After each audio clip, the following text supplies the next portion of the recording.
Bueno, entonces vamos a iniciar hoy el tema de lo que es la enteroresonancia. Saben que es un estudio que se realiza pues, en diagnóstico muy bueno. Tenemos que es una técnica que evita la radiación, es sencilla, no invasiva, aporta información tanto intra como extraluminal con una adecuada resolución para valorar la propia pared intestinal.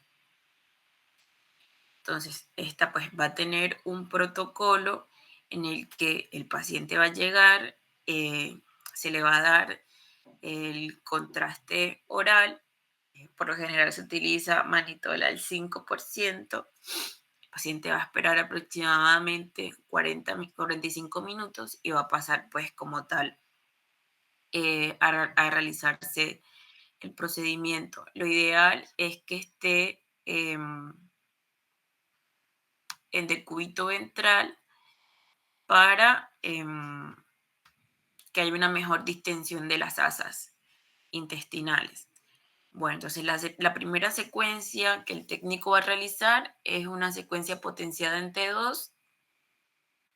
Allí, que va a valorar si hay o no presencia de contraste en el colon derecho, ¿sí? Si no hay presencia de contraste en el colon derecho, entonces se va a esperar 30 minutos y luego vuelve a repetir el coronal T2. Si hay presencia de contraste, bueno, continúa con el examen. La siguiente secuencia que va a realizar es la secuencia Balancet, tanto en coronal como en axial. Y después se procede a inyectarle al paciente 10 miligramos de buscapina. Posterior a esto, se realiza unas secuencias potenciadas en T2, en cortes axiales y coronales, y un coronal T1 basal que esa secuencia se denomina TRI. Bueno, posterior a esto se le aplica al paciente nuevamente 10 miligramos de buscapina para así proceder a hacer el dinámico que se realiza también en la secuencia T1 TRI. Bueno, se le inyecta al paciente el gadolíneo a dosis de 0.2 mililitros por kilogramos y las adquisiciones se toman a los 70, 120 y 300 segundos. Posterior a esto, se realiza pues la difusión con su coeficiente ADC en axial y se finaliza con las secuencias SPIR en axial. Bueno, entonces aquí, pues como para ubicarnos anatómicamente, vemos que esta es una enteroresonancia normal. En la imagen A vemos secuencias coronales potenciadas en T2.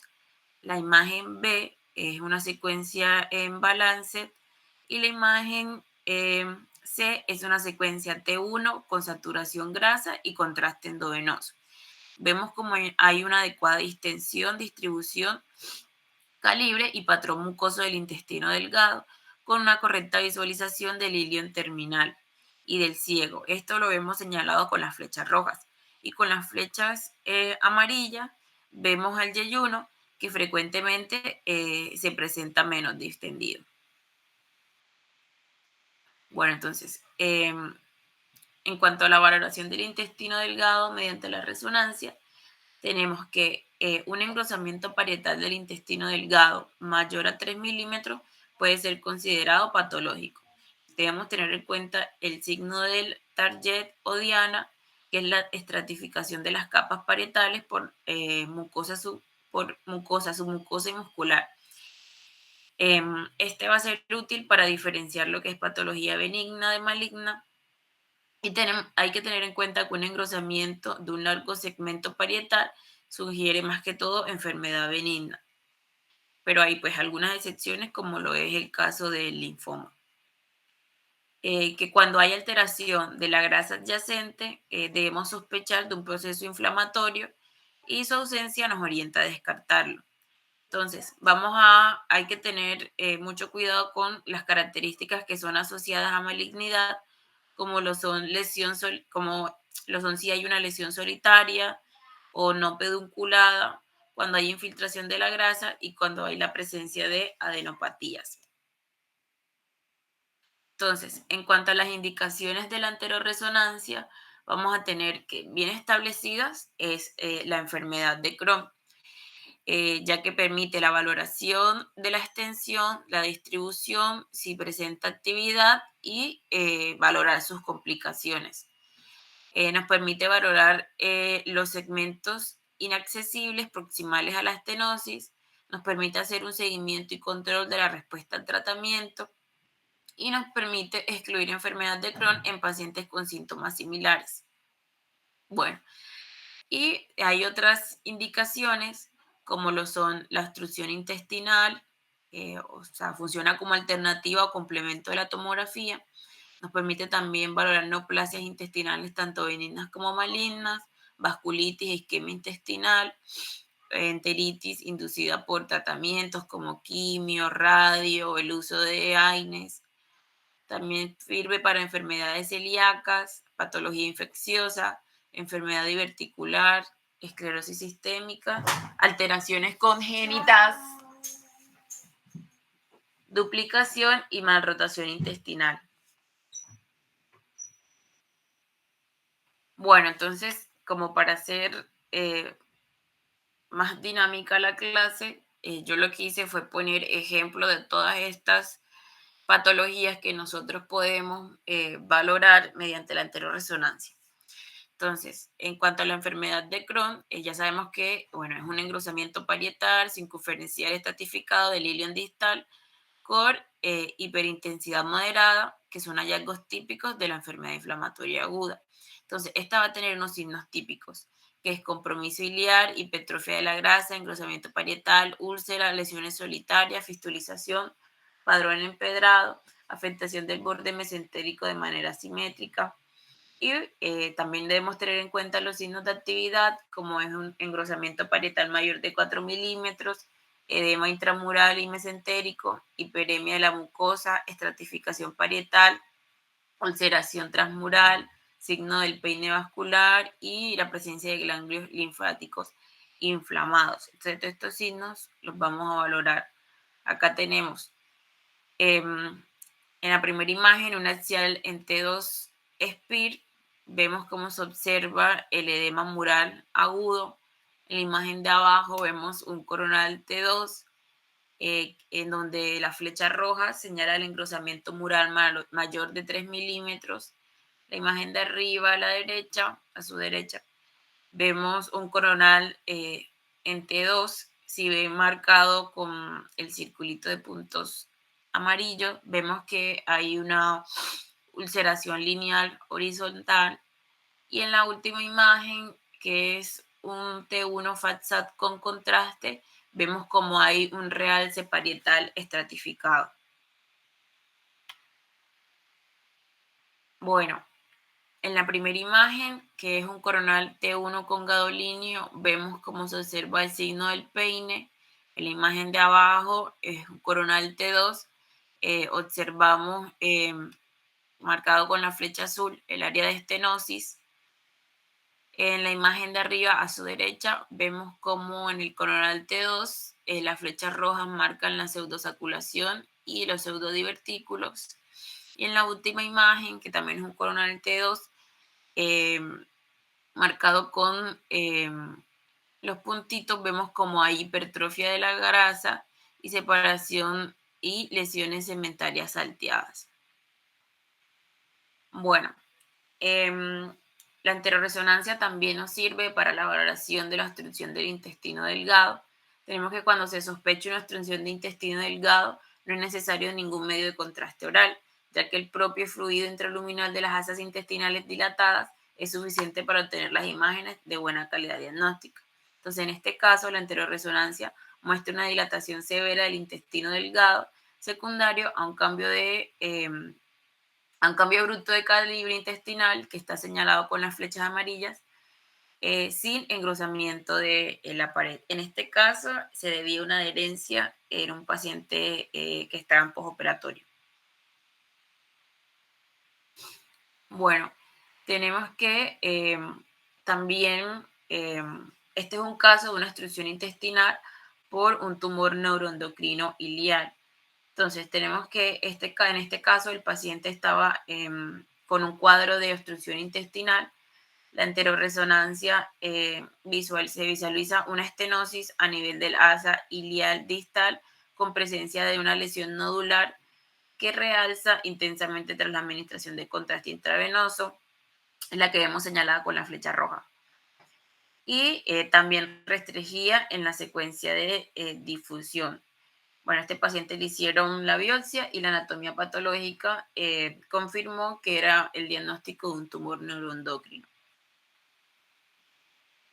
Bueno, en cuanto al pólipo cecal, este es un caso de un varón de 72 años que tenía un FK-test positivo y FS, FCS previas negativos.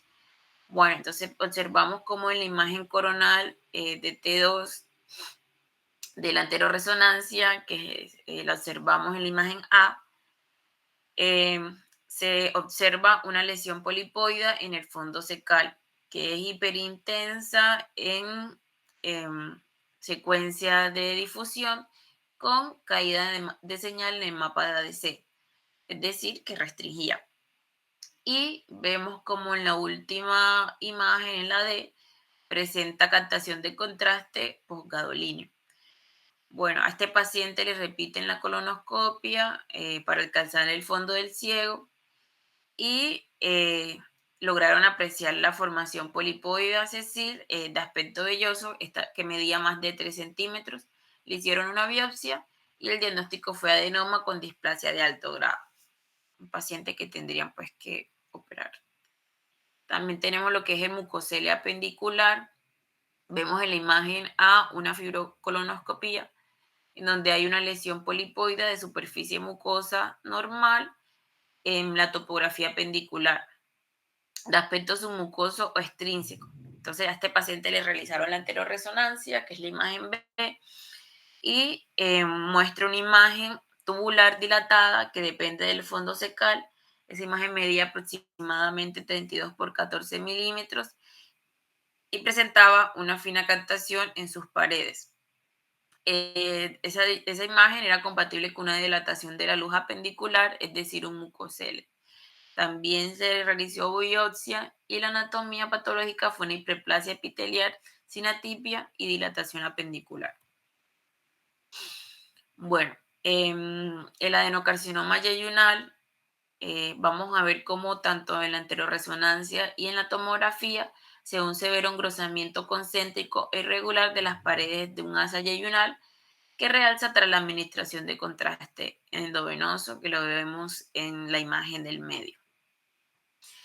Le realizaron la biopsia y la patología confirmó que se trataba de un adenocarcinoma de origen colónico con extensa infiltración yeyunal.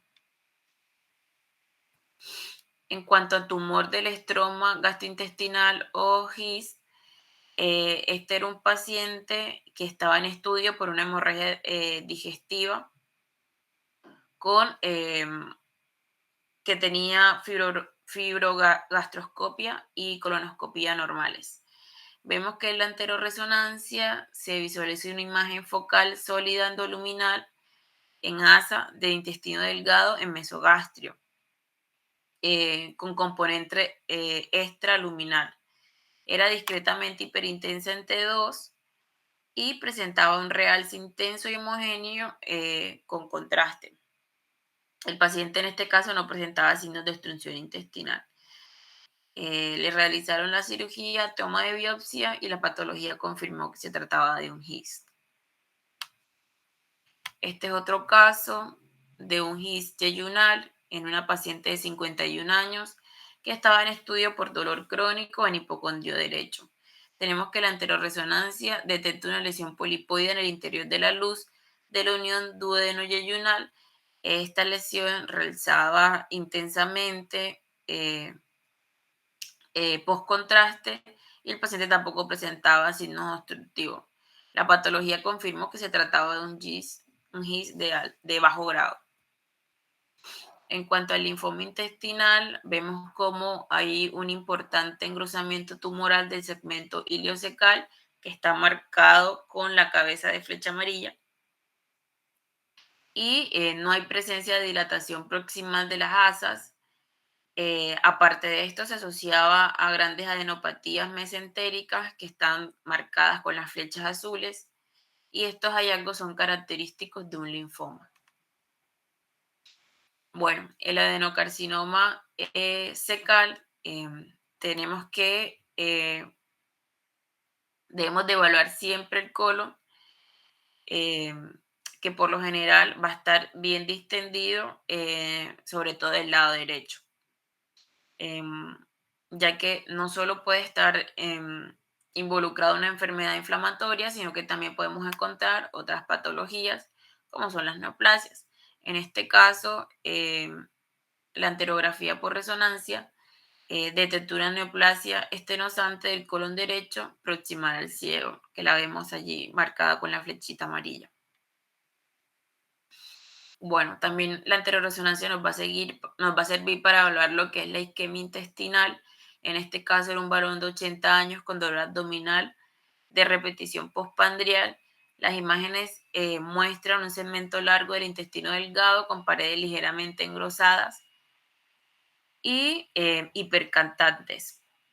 En la tomografía, que es la imagen que vemos arribita, vemos que el contraste arterial perdón, en la fase arterial se aprecia una estenosis severa de la luz de la arteria mesentérica superior. Estos hallazgos eran compatibles con una isquemia intestinal.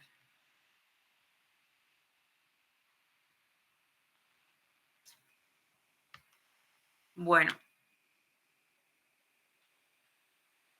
tenemos este caso de una trombosis mesentérica superior con colitis ulcerosa. Este era un paciente con antecedentes de colitis ulcerosa y acudió por cuadro de dolor abdominal sin diarrea. Vemos que en la anterorresonancia hay ausencia de realce de la vena mesentérica superior compatible con trombosis, es lo que está marcado con las flechitas rojas, y también se observa inflamación del ilion terminal, que es lo que está marcado con la flecha naranja, y rectificación del marco colónico en relación con su ileocolitis crónica, que estaba pues en ese momento exacerbada. En las siguientes imágenes vemos cómo al paciente le hacen una evolución a los 20 días y vemos que esta evolución fue favorable, eh, observando cómo hay repermeabilización de la vena mesentérica superior, que está marcado con la flecha azul, y persiste la afectación cólica crónica, que es lo que hemos marcado con puntitos amarillos.